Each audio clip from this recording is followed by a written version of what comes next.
അങ്ങനെ ആഴ്ചയിൽ ഒരു ദിവസം അവധി കിട്ടിക്കഴിഞ്ഞ് കഴിഞ്ഞാൽ ഭയങ്കര സന്തോഷമല്ല. പക്ഷെ ഇന്ന് എനിക്ക് അത്ര സന്തോഷമില്ല കേട്ടോ. കാരണം ഈ അവധി നമുക്ക് വെറും വേസ്റ്റാണ്. അപ്പൊ സാധാരണ എല്ലാവർക്കും സൺഡേ ആണ് അവധി, പക്ഷെ എന്നെ സംബന്ധിച്ചിടത്തോളം അത് ചൊവ്വാഴ്ച കേട്ടോ. കാരണം നമ്മുടെ ഷോപ്പ് അന്നാണ് അവധി ഉള്ളത്.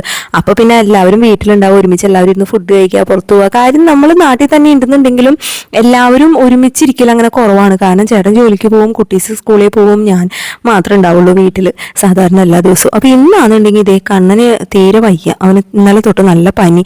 അപ്പൊ മരുന്നും കാര്യങ്ങളൊക്കെ കൊടുത്തു. അപ്പൊ കണ്ണനെ ഇന്ന് സ്കൂളിൽ വിടണ്ടെന്ന് വെച്ചു. അപ്പൊ പിന്നാലെ കൂടി ദേ ഇവനും ചേട്ടനില്ലെങ്കിൽ ഞാൻ പോവില്ല എന്നും പറഞ്ഞു. പിന്നെ അവനെ ഒറ്റയ്ക്ക് വിടണ്ടെന്ന് വെച്ച് രണ്ടാളും അങ്ങനെ ദേ വീട്ടിൽ തന്നെ ഉണ്ട് കേട്ടോ. രണ്ടല്ല മൂന്നാളും അങ്ങനെ മെഡിസിനും കാര്യങ്ങളൊക്കെ കൊടുത്തു എന്നുണ്ടെങ്കിലും മുഖം ഒന്നും ഉഷാറായില്ല കേട്ടോ. പിന്നെ എന്താണെന്നറിയില്ല, സ്കൂൾ ബസ് പോയി കഴിഞ്ഞാൽ പിന്നെ അവർ ഇത്തിരി ഉഷാറാവും. ഇത് എന്ത് പ്രതിഭാസമാണെന്ന് എനിക്കറിയില്ല. അങ്ങനെ സ്കൂൾ ബസ് പോയി കഴിഞ്ഞപ്പോൾ ദേ മൂന്നാളൊന്ന് പുറത്തേക്ക് ഇറങ്ങി. സത്യത്തിൽ ഞാൻ അവന് ചീത്ത പറഞ്ഞു, പനിയല്ലേ പോയി അകത്ത് കയറി ഇരിക്കുന്നു പറഞ്ഞു എന്നുണ്ടെങ്കിൽ ഉള്ളിൽ എനിക്ക് സന്തോഷമാട്ടോ ആയത്. കാരണം അവരൊന്ന് ആക്റ്റീവായി കണ്ടുവല്ലോ.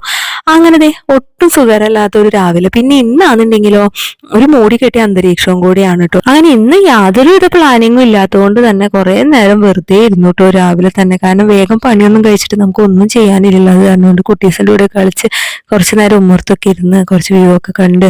പിന്നെ ഇന്നാണെന്നുണ്ടെങ്കിൽ സ്പെഷ്യലായിട്ട് ഒന്നുമില്ല. ചോറ് വെച്ചു, ബീൻസ് തോരൻ വെച്ചു, മോരുകറി വെച്ചു. അങ്ങനെ കുറച്ച് നമ്മുടെ കുക്കിംഗ് കാര്യങ്ങളൊക്കെ കഴിഞ്ഞതേ നമ്മൾ ബ്രേക്ക്ഫാസ്റ്റ് കഴിക്കാം കേട്ടോ. അപ്പൊ ഇന്നത്തെ രാവിലത്തെ കുഞ്ഞു വിശേഷങ്ങളാണ് നിങ്ങളായിട്ട് ഷെയർ ചെയ്തത്. അപ്പോൾ ഇത്രയുള്ളൂ. Okay, bye, see U.